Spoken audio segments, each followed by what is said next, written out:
Attitude. Attitude's how you feel. First of all, we're affected by what we know. Second, we're affected by how we feel about what we know. The emotional part now. This is a major part of the 5 pieces. How I feel. Now, there's a lot of different ways to feel. Here's one. If this is all they pay, I'm not coming early and I'm not staying late on the job. Right? We call that one way to feel. Isn't that a selection process? If this is all they pay, I'm not coming early and I'm not staying late.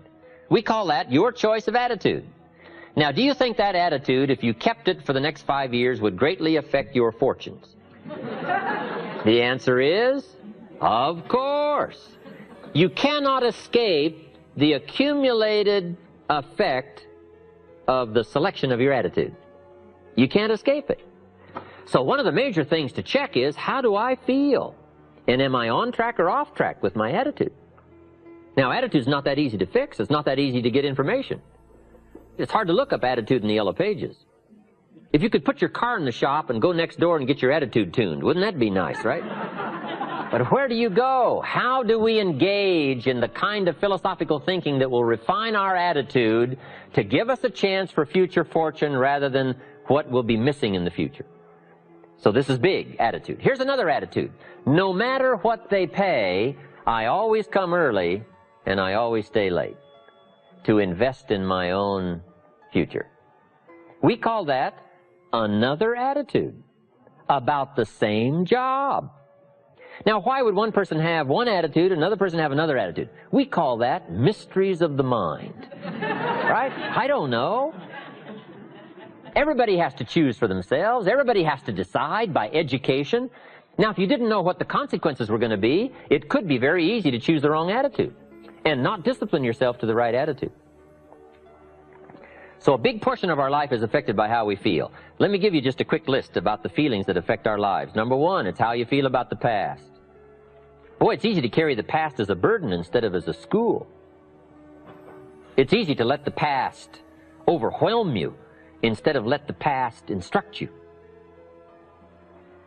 How to feel about the past hurts and the past losses and the past difficulties and the times you failed and the times it didn't work, the accumulation of all of that. How you feel about that is going to greatly affect your future in your life. One of the major things that affects your life is how you feel about the future. Our life is affected by 2 major things. One is price and the other is promise. And it's not that easy to pay the price if you can't see the promise. I think kids are having problems these days trying to pay the price because they can't see the promise. But all of us wouldn't mind paying the price if we could have a clear view of tomorrow, next week, next month, next year. If we had the high assurance with great probability of how it's going to work out, do you think we would hesitate to pay? The answer is no. But everybody hesitates to pay if the future isn't clear. So to help the kids these days, we got to do 2 things. Help them to see the promise and help them pay the price. But we can pay if we can see. My karate instructor said, Mr. Rohn, you cannot believe the incredible feeling of walking down any city street unafraid. I said, let's get on with the classes, right? Hey, I will sweat. I will put myself through the paces, right? What would we do for an extraordinary promise? Answer, the most unbelievable things. Would you crack the books? Would you burn the midnight oil? Would you engage in the extra thoughts and the extra disciplines if the promise was adequate? And the answer is, of course. But who wants to read? Who wants to burn the midnight oil? Who wants to put themselves through the paces if the promise isn't clear? Important, price and promise. Here's number 3. It's how you feel about each other. It's so important. Attitude about society, country, state and city, community, family, enterprise, office, company, corporation, division. It's so important to have a unique understanding about other human beings and what makes a good life, what constitutes a good life. How you feel about each other. I've got a good phrase for you. You can't succeed by yourself. So to have a unique, refined sense of appreciation for each other is prerequisite. It takes each other to build a society. It takes all of us to build a country, to build a nation. It takes all of us to build a community. Key phrase, you can't succeed by yourself. I gave a speech not long ago to the Rotary Club of Culver City, California, and I was unusually affected by the Pledge of Allegiance that day. Big, strong voices. It's a big, strong club. And it was going through my mind the next few days, the Pledge of Allegiance. And the more I thought about it, the more I thought, what an important key document, right? The Pledge of Allegiance. And so I started writing, and I wrote a discourse on the Pledge of Allegiance. I took each key word and did a little summary for our Tape of the Month Club. Wow, the Pledge of Allegiance is unique. It starts with I and ends with all. The pledge starts with I and ends with all. It takes all of us to make any one of us successful. And a unique, refined appreciation of the all of us is what makes the I of us do much better. That appreciation of society. It takes all of us to make a market. We need each other's ideas and inspiration. And once you have that sense of appreciation of the all of us, now you and your place and your possibilities and your opportunities now start to really soar when you understand how important it is within the framework of the all of us. So you can't succeed by yourself. It's hard to find a rich hermit. Right? Now here's the big biggie. It's how you feel about yourself. That's major. Understanding self-worth is the beginning of progress. How valuable are you? What could you do if you had all the skills? If you took the extra classes and burned the midnight oil, what could you do? What true value could you become? That is one of the better exercises. What could I become in terms of value? What could I really do in the marketplace, in enterprise, family, home, love, experience, marriage, friendship? How valuable could I become? Am I valuable enough to work on what all is still not functioning in my life to full capacity? If I'm operating at 20%, what could I possibly do with the other 80%? And do I have it in knowledge and worth and value and experience? Once you start understanding this part of you, understanding how valuable you are, it is a whole new experience, understanding self-worth. So attitude plays a big, major part in how our life works out. The diseases of attitude. It's never that pleasant to talk about the negative, but we got to talk about it because life is part negative. These attitude diseases are like weeds that grow in the garden. It's a normal part of life. Here's a good phrase to note. Negative is normal. It's not successful, but it's normal. It's part of life. And here's the next key, in my opinion. You must learn to handle the negative. Don't ignore it. Handle it. Now, I know some people teach the other way. And listen to them, and listen to me, and then make up your own mind. Right? Don't be a follower. Be a student. But I say you got to handle the negative. You don't have to live in it. You don't have to dwell on it. But you do have to handle it, my opinion. I know some people teach, just turn your head real quick and say, there's no weeds, there's no weeds, there's no weeds. They'll take your garden. So you've got to handle the negative. Here's what part of it is. It's called the Great War Between Good and Evil. Mr. Reynolds and I are working on a new book this year called The Great War Between Good and Evil. And there is a war on. The minute you were born, you got involved in the war between good and evil, between darkness and light, between negative and positive, between evil and good, between tyranny and democracy, between weeds and human activity. I mean, the war is on. If democracy sleeps, guess who never sleeps? Tyranny. In the absence of light, guess what's automatic? Darkness. If good does not arouse itself and become active, guess what moves in? Evil. It's a war. A mental war, a physical war, a financial war, between enterprise and ease, between accomplishment and failure. It's a war. That's why there's an Old Testament phrase that gives the best advice for human activity when it says, 6 days labor, 1 day rest. Now, I'm sure we've taken that to mean, don't work all 7 days, take 1 off. Here's what it also means, only take 1 off. Or you're liable to lose the war. Now, we've got it down to 5 and 2, and maybe that's not too dangerous, I don't know. If God would have thought of 5 and 2, he might have made it 5 and 2. I don't know. You can't think of everything. But here's what it does mean. Enterprise is better than ease. If you rest too long, the jungle overtakes the village. Now, here's the good news about the war between good and evil. Evil is no match for good, but good must be active. Weeds are no match for human activity, but if you stand still, how far in will they come? All the way. They'll grow right up around your shoes. But if you get busy, how far back can you take them? As far as you wish. They're no match, but you must be active. That's why the 6 and 1. Make sure you're not losing the war by taking off too much. Guess what the average years are after retirement? 6. 6. Which means don't retire. Your chances are too slim. Okay.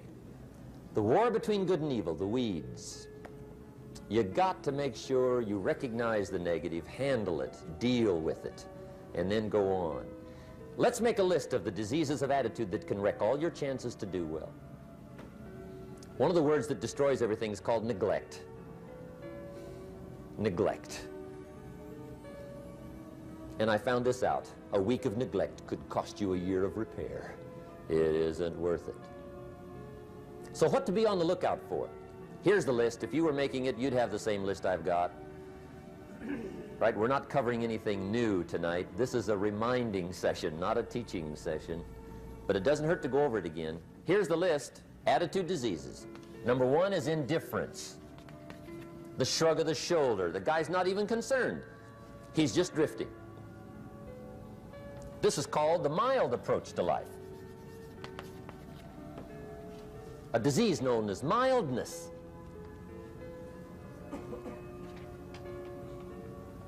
The guy says, well, I can't see getting all that worked up.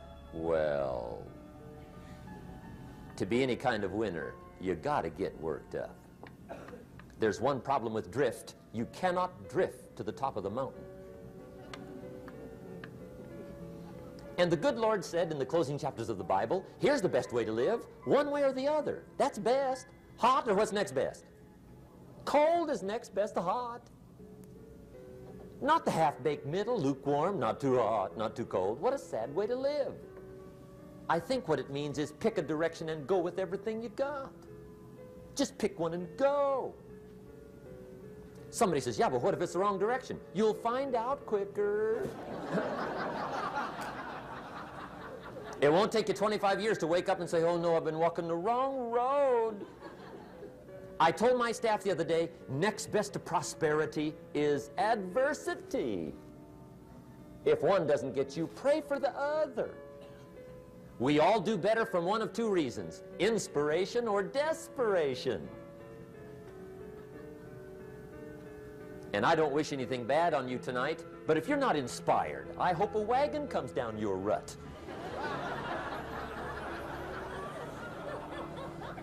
Whatever it takes to get you to try harder, read more, set your goals, and go for it.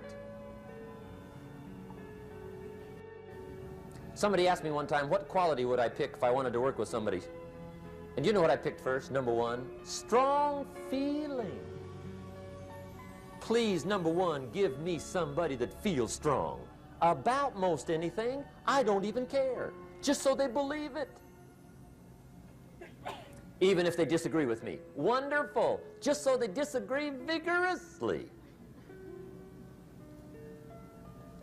I'm not saying it's easy to win those kind of people to your point of view, but I'd rather do that than to try to resurrect people from the dead. Pump them up every month, pump them up, pump them up.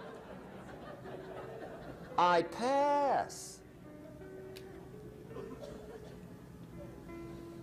The good Lord needs a leader for the early Christians. Remember the early days of the Christians? Not like today. If you were to stand up in the early days and say, I'm a Christian, cut off your head, toss you and your wife in jail, let you rot. I mean, those were ugly days. Being a Christian back then was not called socially acceptable. They didn't have 125,000 in the Los Angeles Coliseum to hear Billy Graham on a Sunday afternoon. Not back in those days. Back in those days when the Christians got in the Coliseum, it was a different story, right? I mean, the word was, stay out of the Coliseum, especially on Sunday. Last Sunday was Lions 33, Christians nothing. See, those were mean, tough struggle days for the Christians. Now, when the days are mean and tough and struggling, you got to have some kind of leader. Do you know who the good Lord picked for the leader when the days were mean and ugly? Saul from Tarsus. That's who he picked, Saul. I'll tell you what, I would have picked him. You would have picked him. Anybody would have picked Saul. Saul was one of those incredible guys. Once he got into something, look out. Everybody in the community knew what Saul was in. Because whatever he joined, he'd flip all the switches, open up all the dials, turn on all the faucets, and go like mad. He was known as All-Out Saul. I mean, he was something else. Now, at first, it wasn't working out well. Saul hated Christians, which makes a poor leader, right? I mean, that won't work. Saul got this bug somewhere about the Christians. He got to hating Christians. And he hated them so bad, every time somebody would say Christian, he'd fly into a rage. And I guess he decided one day, it was his mission in life to get rid of all the Christians. He was Saul anyhow, could do most anything he wanted to. So he got him these letters of authority to go around to the various communities and hunt down the Christians. They said, do whatever you want to with them, Saul. They're unpopular anyhow. Drag them in the streets, whip them, stone them, torture them, kill them. You mention the name Saul from Tarsus to the early Christians. I'll tell you what they would do. They would run, hide, lock the doors, leave town, dive underground. I've been in the catacombs of Rome where they hid. He was mean. I mean, terribly mean. But remember the story? One day Saul's making it for Damascus. Heard about some new Christians, flies into a rage, takes off for Damascus. And the story said he was angry. There's a little sentence in the story that says, on his way to Damascus, he was breathing out threatenings and slaughter, which meant he felt rather strong about the idea, right? That's strong, that's strong. But on this journey, right, according to the story, as Saul was making his way to Damascus, the good Lord looks down out of heaven and says, there's my man, Saul. He's got to be something else. And according to the story, this great light shines out of heaven, knocks him flat, right off his horse, grinds his face in the dirt, and blinds him for 3 days. The good Lord using recruiting tools we can't use, but when you're Lord, right? To make a long story short, Saul from Tarsus becomes converted to Christianity. He becomes Paul, the great leader, the apostle. And without a doubt, the good Lord got him a dandy. One he didn't have to pump up every month. In one of his later writings, he said, the things I once hated, I now love. The things I once loved, I now hate. See, that's strong. Here's the key to the good life. Learn to put everything you've got into everything you do. Whatever you are doing, pour it on. It will quickly open up into opportunity or quickly disclose to you that you ought to be doing something else. The delusion is, if I had a better job, I'd really pour it on. See, that's delusion. Wherever you are, pour it on. Don't give somebody half a job for a day's pay. Pour it on. See, that'll help change your life. Get rid of this disease. Here's the next attitude disease, indecision. Mental paralysis. The guy can't make up his mind and it becomes a disease. Pretty soon he knows he's got it. The guy says, well, I know I'm on the fence. But he says, what if I get off on the wrong side? Listen, after a while it doesn't matter. Just get off. Any side will do. A life full of adventure is a life full of many decisions. The ones that turn out to be wrong give you better experience to make better decisions. So don't see how many decisions you can get out of, see how many you can get into. That's where the adventure is. So shake off this disease, indecision. The next one is doubt. Doubt's like a plague, and one of the worst is self-doubt. There are many, but that's one of the worst. The guy doubts himself, doubts if it'll last that long for him, doubts if he can do that well, doubts if he can make that much, doubts if he can accomplish all that. A chronic, excellent self-doubter. You can imagine what damage that does to your future. So here's the key. Turn this coin over and become a believer. And there's many things to believe in. One of the majors is yourself. The understanding of self-worth is the beginning of progress. Now, if those three don't get you, this one will. Worry. That's a devastating disease. Worry. Worry causes health problems, social problems, personal problems, family problems. It's devastating. Worry long enough, it'll drop you to your knees. Could reduce you to begging. I know how bad this one is. I used to have it bad. I used to be known as a super worrier. Not a super warrior. No, super worrier. My family wished I'd have been a warrior. I got those years to make up for. But I'll tell you what. My advice to you is do what I finally did on worry. Give it up. Who needs it? I'm not saying it's easy. I'm saying it's worth it. It took me almost 1 year to kick the worry habit, and it was not an easy year. It was one of the toughest years I ever spent, but I finally got that monkey off my back. And I discovered you could live the most incredible life free of worry. Not free of challenge, not free of difficulty, free of worry. I learned how to do it, and you can. Here's the next attitude disease. Over-caution. Some people never will have much. They're too cautious. Now, you can also be too reckless, but you can also be too cautious. This is called the timid approach to life. And my caution was always the risk. Risk used to drive me right up the wall. I used to say, what if this happens? It's called the language of the poor. What if this happens? And on top of that, if this was to happen, look at the fix I'd be in. I better not try. I could always ace myself out. Then I'll tell you what changed my whole life when I finally discovered it's all risky. The minute you were born, it got risky. If you think trying is risky, wait till they hand you the bill for not trying.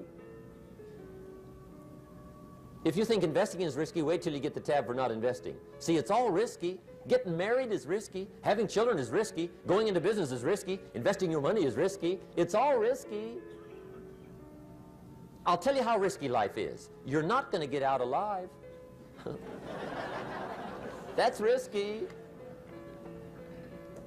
The Englishman says, well, if that's the way it's going to work out, let's give it a go. Right, that's what it's for. Give it a go.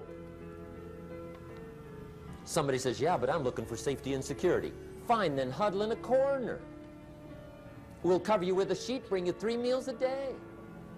And we'll protect you, feed you, look after you, care for you. We won't let anything happen to you, and you'll probably live to be 100.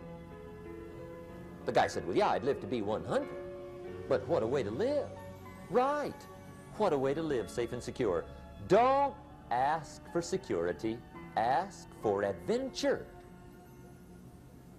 Better to live 30 years full of adventure than 100 years safe in the corner.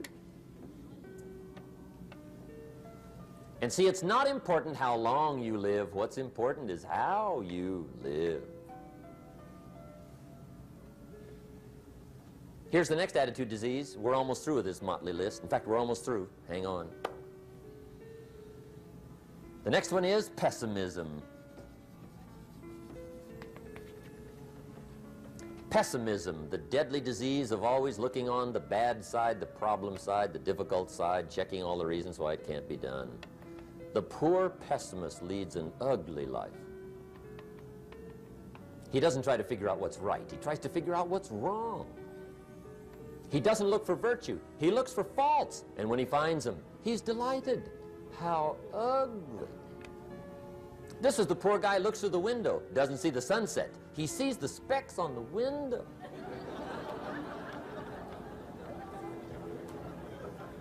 And this is the poor guy, right, who rushes up, takes such leave of his senses. This guy rushes up and he says, I've got 5 good reasons why it won't work. He's so dumb he doesn't know all he needs 1. He's got 5.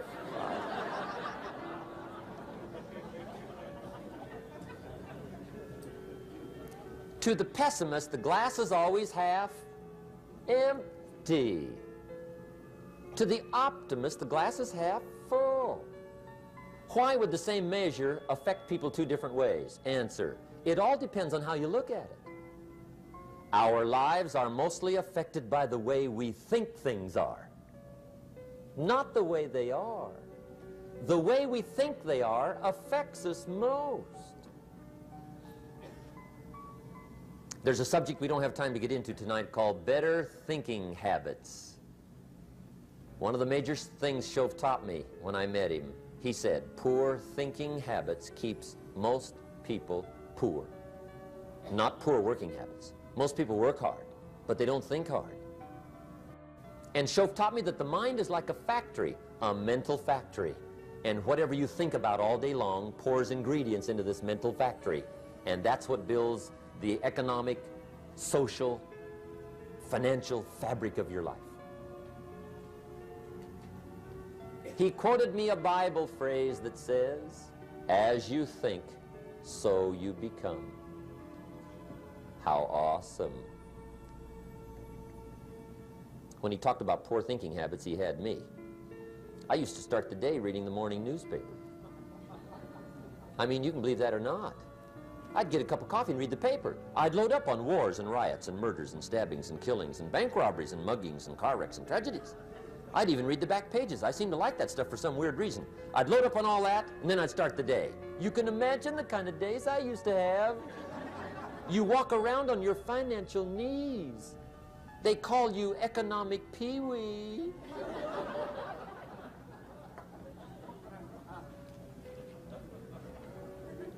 The guy says, I want to be a great leader. Wonderful. The first thing we do is follow him to his house. When we get there, we walk in and check his library, number 1. Somebody says, well, why check his library? The reason is because what a man reads pours massive ingredients into his mental factory, and the fabric of his life is built from those ingredients. You would not believe what some people have got in their house to read. You would not believe. One of the best dressed up words I know for a lot of it is trash. Can you imagine dumping a barrel of trash into this mental factory every day and coming out with a rich, dynamic, positive life? It can't be done. You might as well try making a cake with cement. The kids back in Danbury, Connecticut, high school, they're asking me questions one day. I'm talking to the kids. Kids got good questions these days.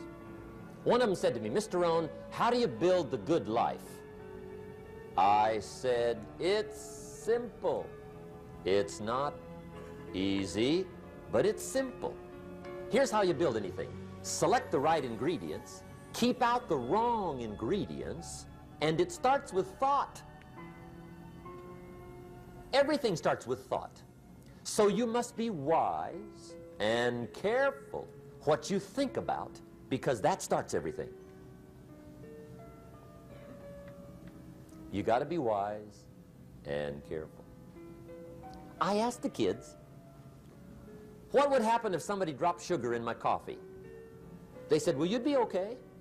I said, what if somebody dropped strychnine in my coffee? They said, well, you'd be dead. I said, correct. Lesson 1. Life is both sugar and strychnine. You gotta be careful. I said, what if my worst enemy drops in the sugar? They said, will you be okay? I said, what if my best friend, even by accident, drops in the strychnine? They said, well, you'd be dead. I said, correct. Lesson 2, watch your coffee.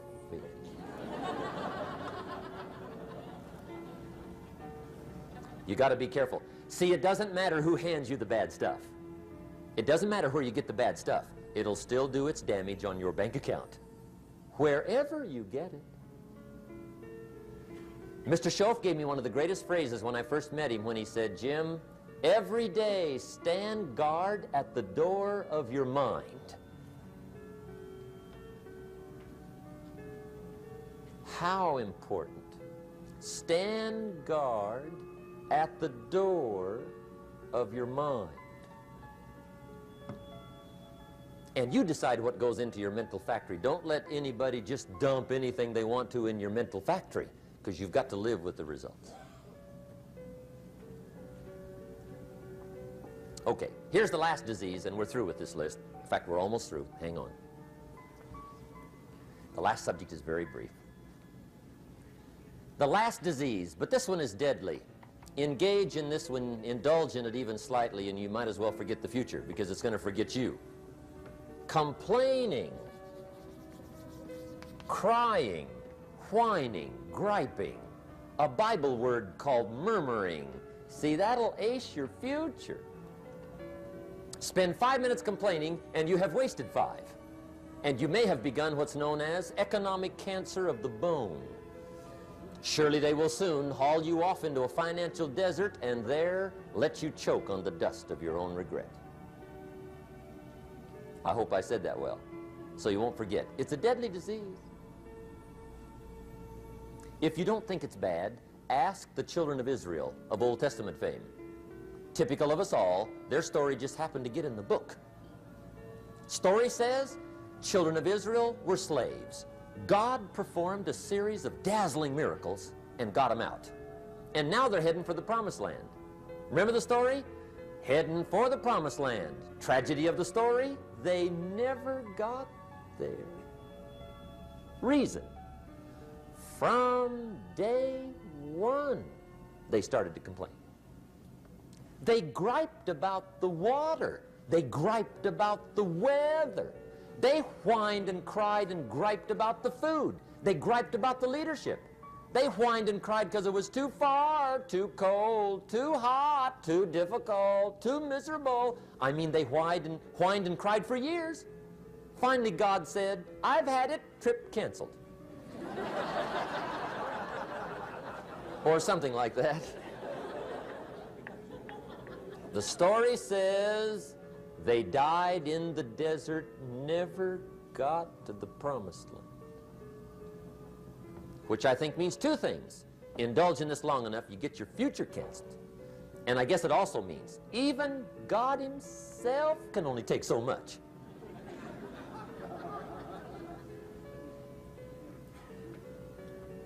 Okay. Just be on the lookout of the things that can destroy all the good you start. The war is on. And this evening, tomorrow, mentally, personally, socially, economically, you got to make sure you're winning the war. And this is part of it.